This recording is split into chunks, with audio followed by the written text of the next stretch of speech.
Hello, my sunshines, and welcome to episode 12 of my session with Dr. Deborah Brown.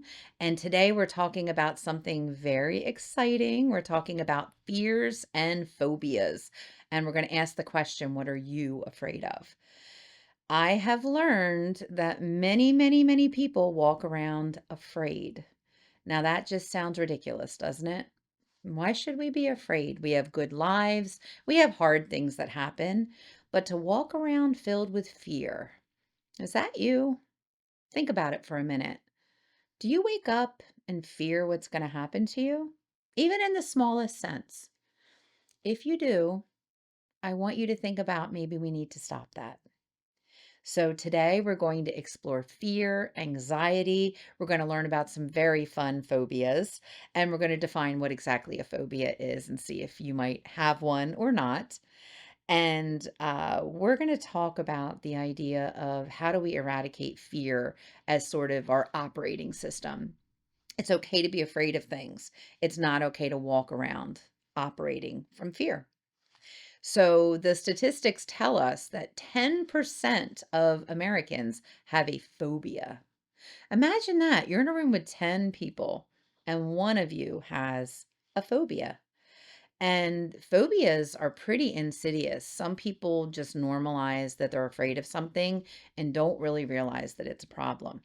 So, we're going to talk about some of the top 10 common phobias and the ones that I've seen in people that I've talked to. And I'm going to tell you a little bit about those. They're real and they're more common than you think. So, the other statistic I want to give you is that 7% of Americans have social phobias. And these can show up in all different kinds of ways. We always joke here about not calling for the pizza, making somebody else call for the pizza. Do you know that that's part of a social phobia? Not wanting to go to an event because you are uncomfortable talking to people? These are all symptoms of a social phobia. So there's a matter of degree. Not wanting to call for the pizza is not necessarily that problematic unless it also includes another bunch of things that you don't want to do. So we'll talk about a little bit about social phobia. And 1% of Americans have agoraphobia. And we talk about agoraphobia as that person who stays in their house and won't go anywhere, won't interact with people. Would you believe that is 1%? So out of every 100 people you know, one person has agoraphobia. And it's not always so obvious. It's not always the hoarder that's covered in newspapers. It's not like that. It's very subtle. It might be somebody who just goes to work and comes home, or who works from home and never goes out. So, phobias are pretty important to talk about because the odds are somebody you know has one, or maybe you have fear inside of you that could maybe lead to a phobia, or just fear in general that could lead to anxiety. But either way, we're going to address that today. So, what's the opposite of fear, right? We want to be the opposite of afraid. I think that the opposite of fear is sort of embracing change, embracing new experiences, embracing different things. A lot of our anxiety and our fear and our phobias make us very afraid of change and new experiences. That's the tragedy. That's what I think. If you have agoraphobia and you never leave the house, you probably are losing some life experience there. So that's a really extreme example. But there are smaller elements that might also create some negative life changes for us. Now, I'll talk about my phobia, okay? Because I have a very serious one. I am petrified of praying mantises. Okay, that sounds pretty crazy, right? But there was a traumatic event linked to a praying mantis for me. So if I see a picture of one, I flip away from it. If I see one, I run, right? That's a real phobia. I am absolutely petrified of them and I cannot be near them. I actually get like a gag reflex. I get this awful sick feeling. Now, is that something clinical that I need to remedy? No, I'm not gonna go do exposure therapy. I'm not gonna sit with a praying mantis in my lap. That's horrible. Um, I am petrified of them because of a traumatic event, and I don't want to be near them. And that phobia, if somebody came to me and said they had that, I would ask a few questions. Does it keep you from going outside? Well, no, I go outside. Does it persist in your mind and you think about it all the time? No, I only think about it when they're in front of me. So it's still a phobia, but it's not a phobia that limits my functionality. So it's almost a little funny to the people around me, and they send me pictures, which isn't nice, of praying mantises. But there are all kinds of levels of phobia. You might find you have some like that, these little icky fears, but you can decide, do I want to work through it or do I not? There's another popular one I hear about, which always makes me laugh. It's fear of clowns. And a lot of people have this. This is why so many horror movies have clown-like features. If you think about horror movies in general, they really play on phobia, right? Like Final Destination is all of the scary things that could happen to you. So, the fear of clowns, right? I think that's a pretty popular one. A lot of people don't like clowns and they can't understand why. Not a big deal. Unless you won't go out to any public event for fear a clown will be there. Unless you think about clowns all the time and are scared. That's a pretty typical thing to be a little skeevy about. But it's when it reaches the point of obsession or overthinking that that phobia becomes a problem. So I want you to think about, is there something that gives you like the ick, but the ick with fear might be a phobia. And is that phobia problematic? Is it in the way? Or is it just some quirky thing you're afraid of? And think about that. We all have inherent things in us that we're afraid of. We're supposed to. We're going to talk a little bit about primordial fear a little bit later, things you're born with, things that are in you. And we're going to kind of expose the difference between what's a problem and what's just a regular old human fear. So let's get into the top 10 phobias. Now, when you think about how do we formulate a top 10, I went and looked at research, I looked at the internet, I looked at all of the sources, and I thought, what are the ones that keep coming up? What are the ones people are talking about? And that's going to be the top 10 I'm going to give you now. And then I'm going to give you the ones that I actually see in the therapy room most frequently. So, top 10. Number one is highly cited as public speaking, glossophobia. I believe this is pretty elevated. The amount of nervousness that people get about being afraid to draw attention to themselves, to be called upon. Public speaking, some people are an absolute no. And I find people are usually one or the other. They really enjoy it or they avoid it at all costs. Neither one is right or wrong. It's just more of a personality trait. Fear of heights, acrophobia. We are all born internally with a fear of heights. There are theories that say that we only are born with two fears. Only two are actually born, and one is fear of heights and fear of loud noises. So if we're born with those fears, they make sense. We should be afraid of heights. When you're standing on the edge of a cliff, you should get a little woozy so that you back up. Fear of heights protects us. It's a very normal fear. And I think more people than not are afraid of heights. It's just how much does it inhibit what you do? If your fear of heights keeps you from going over bridges, then that's probably a phobia. And that's a problem because how do you live without going over bridges? Fear of spiders is another huge one. I'm not going to lie, I have this one. Arachnophobia. I believe that the fear of spiders is not about harm because the truth of it is most of the spiders around here aren't going to hurt you. But I think it's about control. I think you're minding your business and this thing comes out of nowhere and scares you to death. That's about controlling your environment and feeling safe. Spiders threaten our sense of safety because they sneak up on us. That's what I think. I also think that about snakes, which is also one of the next ones. Ophidiophobia. A lot of people are afraid of snakes. Now, if you live in Australia or even in the South United States, probably pretty justified. A lot of poisonous snakes. But I think for the most part, think about the last time you actually encountered a snake walking through your life. Most of us don't ever see snakes. So that one, there's something visceral in it. And maybe it's that same idea of something sneaking up on you. Also, snakes are used in a lot of literature and a lot of horror. about being something deadly, dangerous, and insidious. We can even go back to some of the stories and mythologies about snakes whispering in people's ears wicked thoughts. They've been associated with darkness and evil. Another big fear is fear of flying, aerophobia. This one is one of those where the line is very tricky about whether or not this affects your functionality. I know people who have aerophobia at a high level and will not go on an airplane. Can you live your whole life without going on an airplane? Sure. But does it bother you?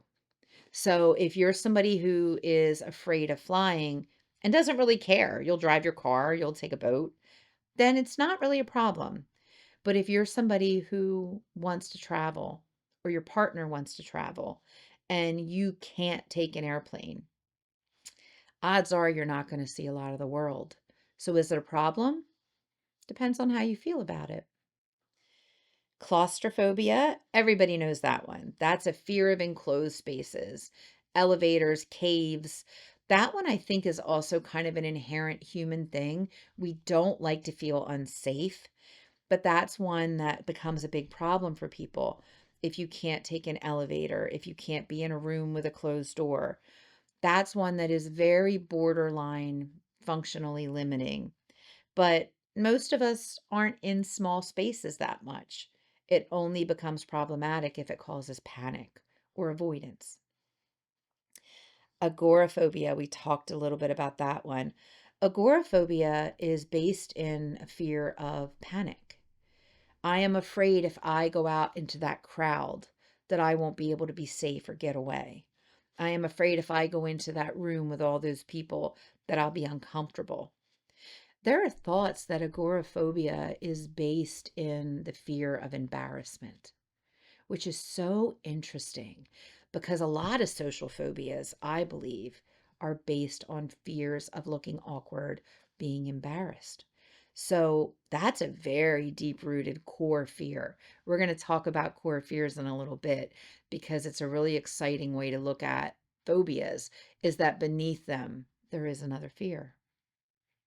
There's also musophobia, which is fear of mice. I never understood this one too much.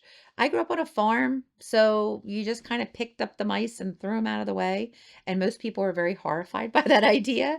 But generally, people, there are a lot of people that really fear these tiny little mice. Fear of flying insects, entomophobia. Fear of bees, apiophobia. Put those in the same category. Flying insects and bees, I get that one. That one's scary. A bee can hurt you, but if it prevents you from going outside, that's a problem. And the last is fear of doctors, medical procedures, dentists, iatrophobia. That one is a very subtle one where people will avoid getting medical care until they absolutely have to because they have a set of fears around going to the doctor. I notice this when people come to therapy, but I also notice how quickly they get over it when you make them comfortable. So I think it speaks to our medical system that somebody has a bad experience and they don't want to go back because they're mistreated or talked down to. So I think that one is sort of a creation of our world. We're not making people feel real safe and comfortable when medical things happen. How much do you love a doctor who explains everything to you or makes you feel comfortable? So that phobia is pretty insidious. I think a lot of us have levels of it. So, what do I see the most? You're going to be very surprised about this because it was not one of the ones that I just listed on the top 10. The one I see the most by far is emetophobia, the fear of vomiting. This one is ubiquitous. I have had probably more than a dozen in the past couple of years of people with different degrees of emetophobia. And emetophobia is fear of yourself vomiting and fear of others vomiting. And this one is one that's very deep rooted in people because I think there's something in it that hits people on a visceral level, but it's different for every person. There was one person that I met that had this very severely and was in college. So when things like the neurovirus went around, she was paralyzed with anxiety, afraid that she would get this stomach virus. And she wouldn't go to frat parties because she was afraid people would drink too much and throw up. And one time there was somebody had thrown up in the corridor and she had to walk past it to get to her room. And she had panic attacks for 2 days. So is it a reasonable fear? Sure it is. It's disgusting. When somebody throws up, it's gross, right? It's body fluids we don't want to know about. When we throw up, it's painful, it's disgusting, it's horrible. It's not something that's supposed to happen. So it is a reasonable thing to be afraid of that. But people will actually alter their course. They'll have panic attacks. They'll have really big problems around it. And the only way that I've ever had any success with helping people get over this is to understand the root cause of why they have it in the first place. And usually it's trauma. It's so interesting that a lot of phobias, I think most, come from a traumatic experience. And most phobias emerge in people in childhood and adolescence. So if you think about that, if you're afraid of something as a very small child, you cannot process it. If you're 4 and something scary happens and somebody doesn't comfort you, that frightening thing becomes much bigger. Or if something happens and somebody tells you it's not a big deal, but you're still petrified, it brews in you and it emerges. So phobias don't usually just randomly pop up in adults. They're usually long standing from childhood or adolescence. And we're not always connected to that episode. Like I told you about the praying mantis. A little boy chased me down the block. He held me down. He put it down the back of my shirt and he smashed it. Now, the trauma in that is not just about the praying mantis. It was about being chased and attacked by an older child. And then when I told people, I told my parents, it was not a big deal. Just go get a shower, go clean up. What did you do to make him chase you? So sometimes the trauma isn't about the object itself that you're afraid of. It's about the related experience that happens. And it could be something as simple as a spider crawled on you in bed and it horrified you, maybe when you were 4 or 5, and you never forgot that fear. So if you have something you're afraid of, I want you to think back. When did that grow in you? And I'll give you an example. The girl that I was telling you about, when she was little, when she was in elementary school, a little boy on the bus turned to her to speak to her and threw up on her. Can you imagine a little 6-year-old person covered in vomit on a school bus, embarrassed, afraid. And then her parents were just like, what are you making a big deal about this for? That was a really scary experience for her. And it really marked her. Another person that had this had a parent who, when she was sick or she was vomiting, would lock her in the bathroom and make her sleep in the bathroom because the mother didn't want to clean up the mess. So no wonder she connects all this fear. In her mind, she thinks, I'm afraid of people throwing up. I'm afraid of me throwing up. It runs much deeper than that. There is a trauma associated with that. So if you have a fear or a phobia, maybe it is kind of random, but it's typically not. So another one that I see most frequently, snakes and spiders. People will be so absolute about that. I am petrified. I hate them. I don't know. Maybe there's something in our humanity that says creepy, crawly things are dangerous. Be afraid. That one's very popular. Bridges, gephyrophobia. I've seen quite a few of these over the years where people are afraid of bridges. And this is one where we do something called exposure therapy, where we kind of push someone to push their limits. That one day they drive up to the bridge but don't go over it. One day they look at pictures of bridges. And then eventually they get in a car with someone they trust and go over the bridge. And then we kind of explore what happened.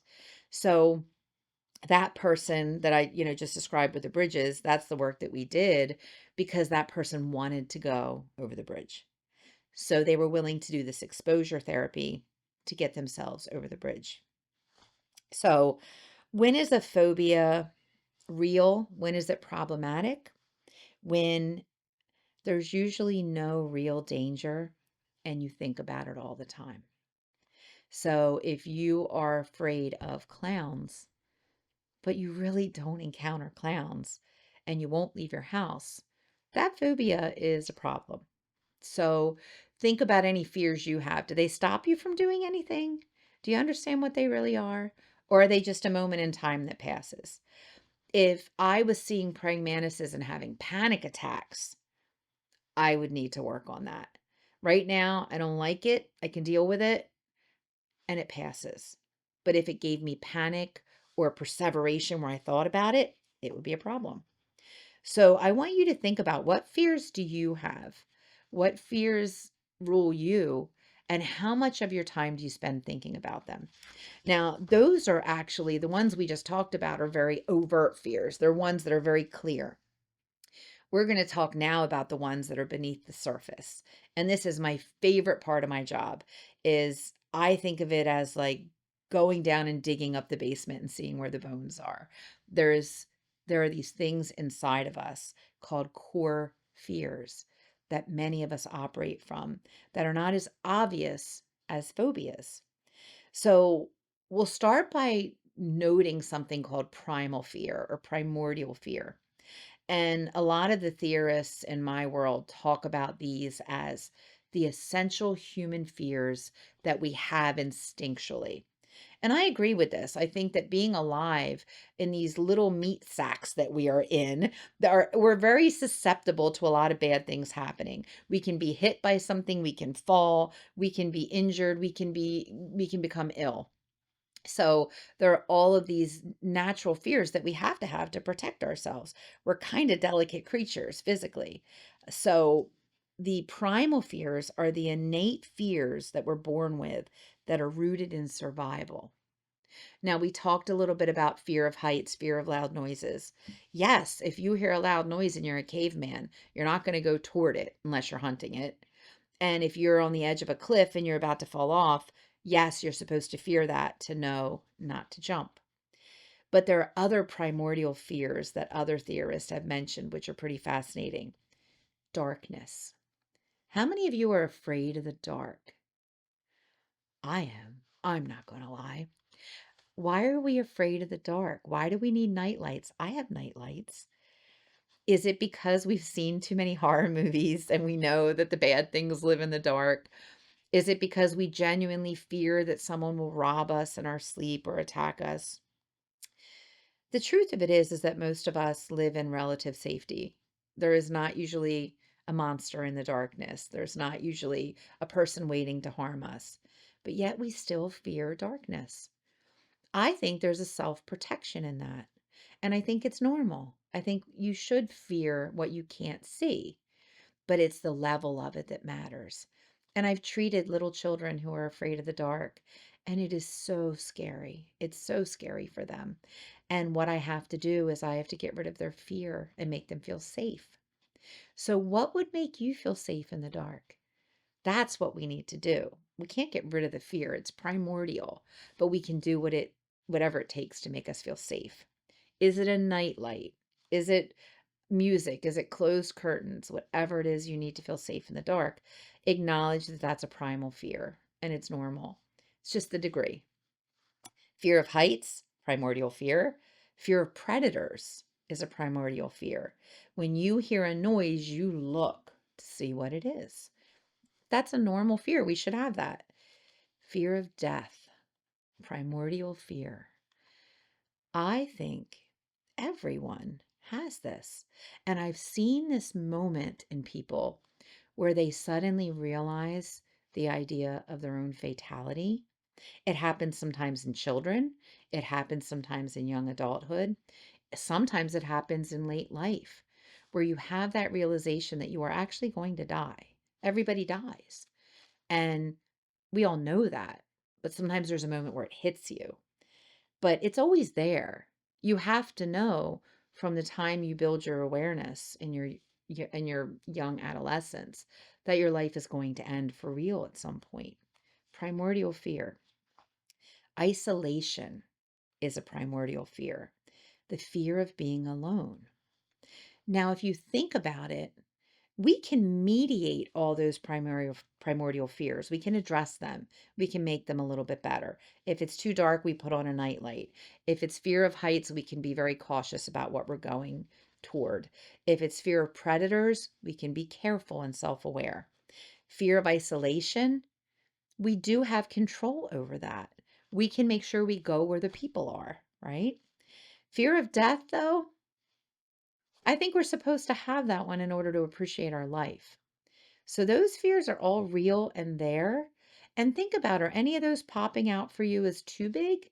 And if they are, maybe you got to talk it through with someone. Sometimes just a conversation can make us really put things in the right place. So I think there are very few fears that warrant the amount of anxiety and fear that we give them. And I want you to think about that. What if I spent every day fearing praying mantises, right? It sounds crazy and ridiculous because you could say to me, Deb, how often are you going to even run into one of those? I haven't run into one of those probably in 2 years. I hope it's another two before I do. But there are very few fears that warrant a daily fear and anxiety. But yet a lot of us walk around every day afraid. What are you afraid of? Maybe you don't realize it, but what are you modifying your behavior about? And what I find is most people are their own boogeyman. The monster that you create is created by you. The monster that you fear is created by you. Not that you haven't been traumatized, not that you haven't had a reason to be afraid, but the level of that fear and the persistence of it in our daily life is perpetuated by us. We are our own boogeyman. If you're somebody who is really afraid of bad things happening, but yet you watch horror movies, is that making you better or worse? And some could say either way. But think about, are you perpetuating a fear and making it bigger? So, John C. Maxwell said, the greatest mistake we make is living in constant fear that we will make one. Fear of mistakes. Boy, that's a really, really, really big one, isn't it? Fear of mistakes. Is that the fear that we carry? Like we said before, fear of embarrassment, fear of being awkward are very, very big fears for people. And sometimes that's what leads us to social phobia. So I think it's more likely that you, my listeners, would have a social phobia than a true phobia. That one's very common. And the problem about social phobia is, when does that fear become an anxiety? When does that fear become something that keeps you from living your best life? So that leads us into the discussion of core fears. This is one of my favorite things to do in therapy.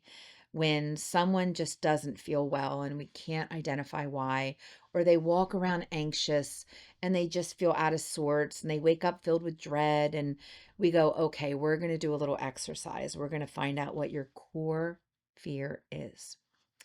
Now, the theory about core fear says that everybody has something they're more afraid of than everything else. That everyone has this deep, dark fear inside of them that actually propels their behavior, creates their personality, and shapes the way they live their life.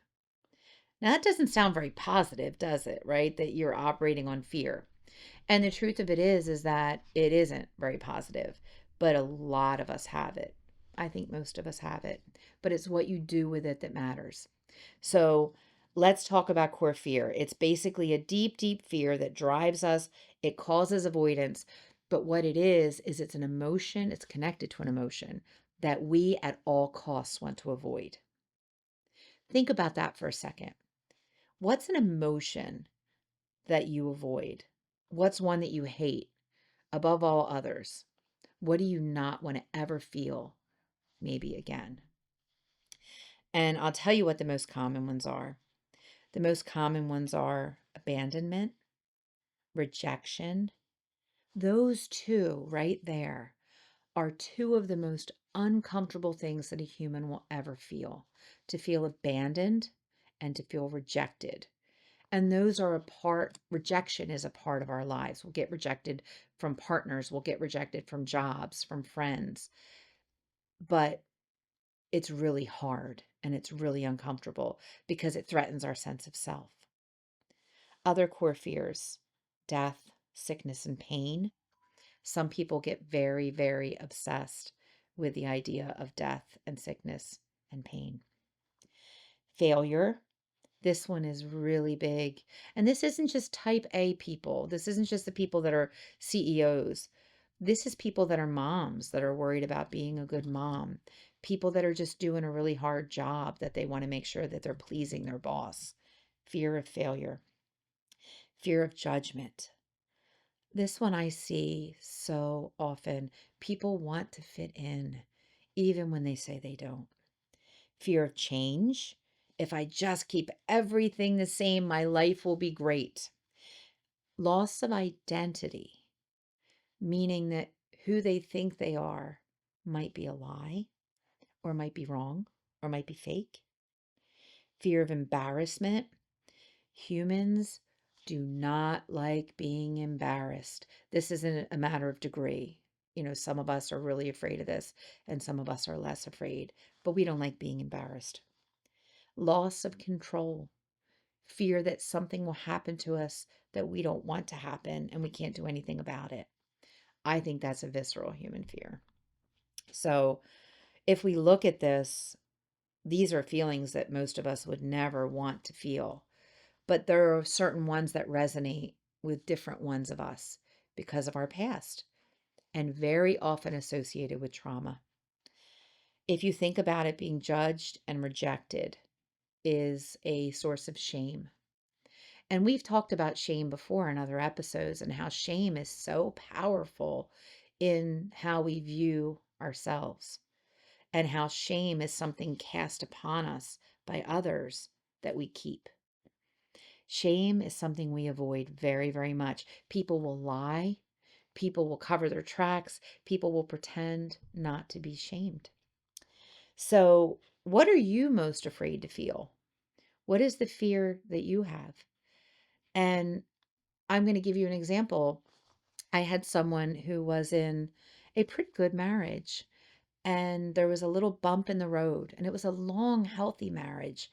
There was a little bump, and when she came to therapy, she said, "I'm going to leave him." And I was so perplexed because I couldn't understand why she would leave a good marriage for one little bump in the road. They had children, they had a beautiful life together. And what I found out was that she had a core fear. There was a feeling she didn't want to feel, and she was going to make sure she didn't, and it was abandonment. This was a person that had been adopted at the age of, I think, 7 or 8, and had been abandoned by her family into foster care, and went on to make a very successful, happy, healthy life. But somewhere in her, she had always felt that she had been abandoned by her parents, and she was. It was real. So something triggered that in her husband's behavior, and it made her feel as if she was going to be abandoned. So what did she do? She was going to leave first. That's the crazy part of all of this, is that the end result of all of this was that she would be abandoned, that she would be alone, because her behavior was going to cause that. So when we get triggered and we feel something, we have to look at, is there a core fear that's making this bigger and distorting this? Or is this really a problem? And in her case, she was able to work through it once she realized that she didn't want to be abandoned and she would do everything she could not to be. And that could ruin her life.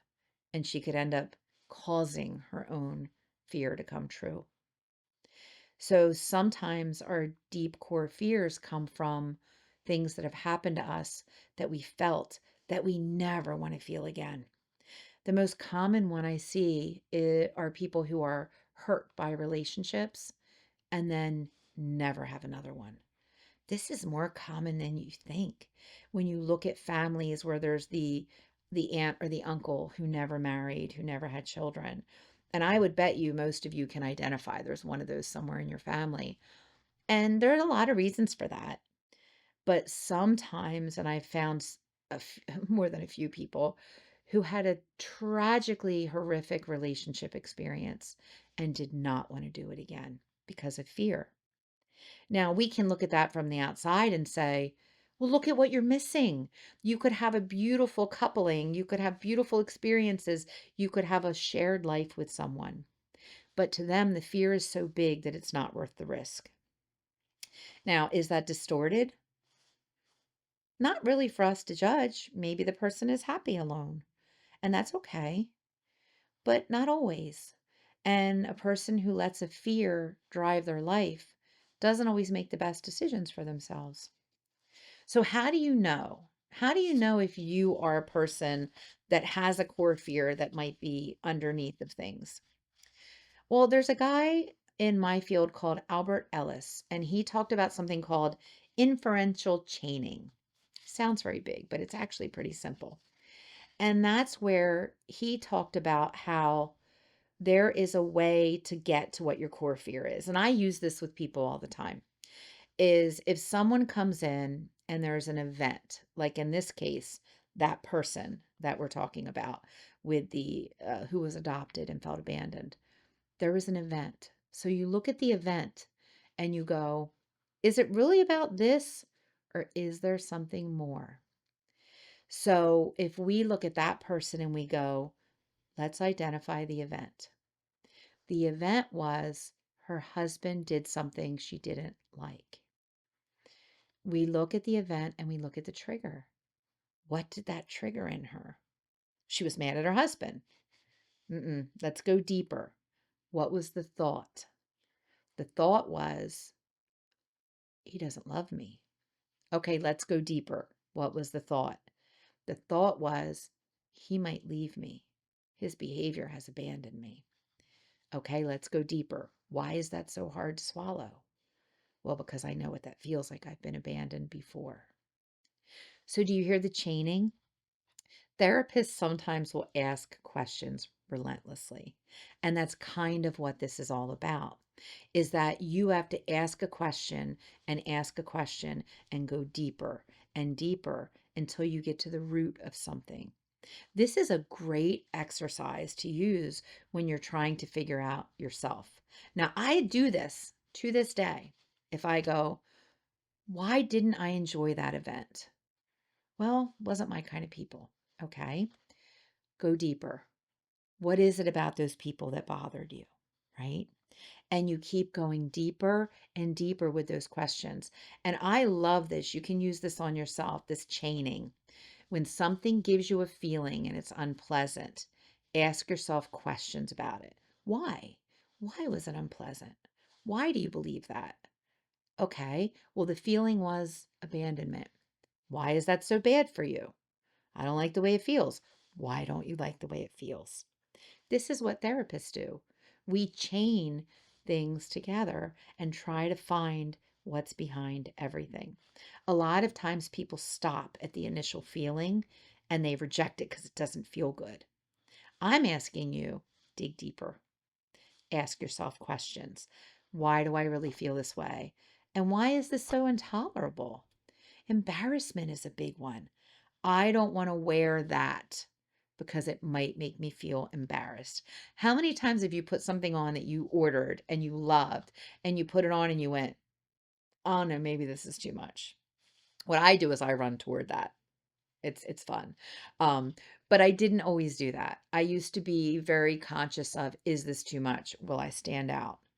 And if you're doing that and you're doing a lot of rejecting things because they're uncomfortable, dig around. You might have an embarrassment fear.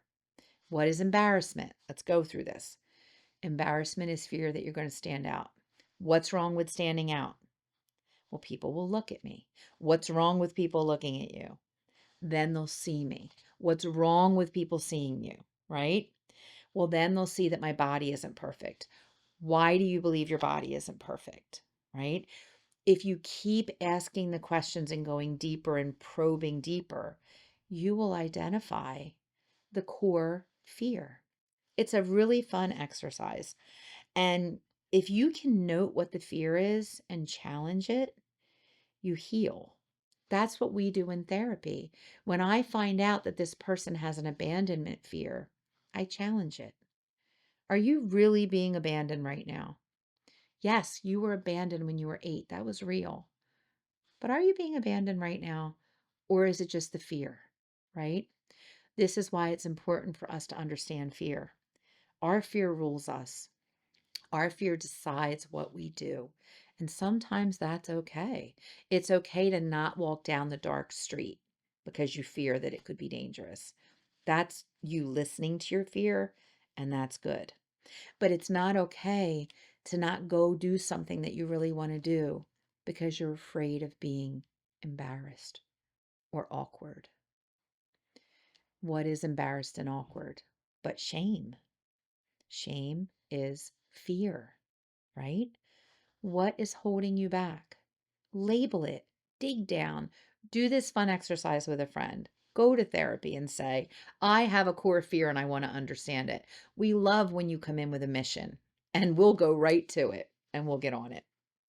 So Ellis said that there are core beliefs that all humans hold that cause us problems. And I agree. There are 3. Are you ready? And as I say them, I want you to think about how powerful they are for you. Number 1, I absolutely must perform well and win approval. That's a lot of pressure, right? Core human belief in a lot of people. I must absolutely perform well and win approval. Number 2, others have to treat me kind and fairly. Well, that's going to be a colossal disappointment because we have to expect that others may not do that. Number 3, my life should be enjoyable and free from frustration. That's a trap, okay? If you walk around saying that your life should be enjoyable and free from frustration, you're going to be sadly disappointed. One of the big things that I do in therapy that's so powerful is I talk to people about expecting the ups and downs. If you walk around expecting the world to be good and perfect, when a down comes, you get devastated by it. But if you wake up and say, you know what? It's going to be some hard things today. I might have some up and downs, but I'm going to get through it. Providing yourself with reassurance that's bigger than the fear. And if you take no other message from today, that's the one I want you to take. The reassurance that you give yourself should be more powerful than the fear that is in you. And this is where we go back to all those conversations that we have had together about self-talk and the way that you cheer yourself on and the way you encourage yourself. It's not easy to do, but it's important because otherwise the fear becomes the louder voice. We don't want that. So healing means unconditional acceptance that life will have ups and downs. It means self-acceptance, flaws and all, that you can be okay and be imperfect, accepting that other people are not going to be perfect, that humans are fallible and they do stupid things, and sometimes they don't always mean harm. Sometimes they do. So, healing means unconditional life acceptance. Life will have ups and downs. Unconditional self acceptance, flaws and all, and unconditional acceptance of others, that people are fallible and you cannot control them. That's how we heal. If you can attach to those 3 principles in a real way, you're quelling the fear, you're quieting it because you're going, stuff's going to happen. I've learned this with running a business is that if you go into it and think it's all going to be perfect, you won't last. It will be devastating. But I go, whatever problem happens today, I'm going to figure it out. My team is going to help me figure it out. And there's probably going to be another problem next week. And we've overcome hard stuff before. And I really mean that. I really take that attitude because if I look at the sum total of all of the good things and bad things in my life, the good things exceed. But there are a lot of bad things, but I'm not going to get lost in them. And I'm going to expect them to continue to happen, but I'm not going to fear them. So, are you operating from fear? How do you know? Chronic anxiety. When someone comes to me with chronic anxiousness, social phobia, any kind of daily overthinking, ruminating, I know that they are operating from a fear, some kind of self doubt, some kind of trauma related belief system. We are not designed to be in anxiety. We're designed to fear predators and maybe the dark and death, but we are not designed to fear a daily life where we go to work and interact with other humans and hang out with our friends and take care of our families. If you really think about it, how many days does something horrific happen to you? Hopefully, not very often. And if you spend all of your time waiting for that, waiting that you're going to be awkward, waiting that you're going to be embarrassed, you're wasting your time and you're wasting your precious life on fear. Truth of it is, you're going to feel awkward sometimes. I feel awkward sometimes. And I have age and wisdom and education and experience, and I still get awkward and I still don't like it. But I run toward it. I don't avoid it because I know I'll survive it. And embarrassment, show me a human that isn't embarrassed at least once a week. Embarrassment is a normal emotion we have to normalize and not fear. Being embarrassed will not kill you. It will be a moment that's uncomfortable and it will pass unless you think about it all the time. Embarrassment is only problematic when you hold it beyond the moment. If you trip and fall in front of people, it is embarrassing, but you do not forever become the person who tripped and fell, right? That's not your new identity. It's not shameful. So think about, is your fear magnifying things and making them tragic? We call it catastrophizing, right? Oh, now everyone is going to hate me. And that's a very dangerous behavior because it's not based in reality. And this is where I say what I'm always going to say: talk to somebody when you're embarrassed and awkward and let them help you feel less awkward. It's the same reason when we try on clothes, we go show someone, how does this look? I think it looks okay. What do you think? Because we can't always be objective. We need somebody to help us gain our perspective sometimes. Has to be somebody you trust, though. So there's a book that I really like about this called Unwinding Anxiety. It's a book by Judson Brewer. And this is a book about how fear causes us problems like panic and anxiety, and how dangerous it is to hold on to fear when, spoiler alert, we don't have to. We do not have to hold on to fear, but we do because there's a deep rooted belief in us that the fear is protecting us and keeping us safe, but it's not. It keeps you safe from walking into the dark alley. It keeps you safe when you hear a noise in your house and you get up to check it out. That's good fear. It doesn't keep you safe when you walk around being afraid you're going to do something that's going to make people think poorly of you, embarrassment, or make them leave you, abandonment. So there's a poem that I really like by Joanne Suppressi about this, about where we're going with all this. Okay, you ready? I embraced the feeling of fear. I allowed myself to enjoy the experience and to simply accept. From there, I was able to reason within my mind while allowing this feeling of fear to flow through me. I embraced this fear and welcomed it as a part of who I am. I was learning to be okay with whatever I was feeling, accepting, loving, being. My sunshines, this is what I want for you: accepting and loving and being. The human condition is meant to be balanced. A little bit of fear, not a lot. So I'd really like you to think about everything we've talked about today. And my sunshines, I wish you acceptance, I wish you love, and I wish you being without fear. So until next time, bye.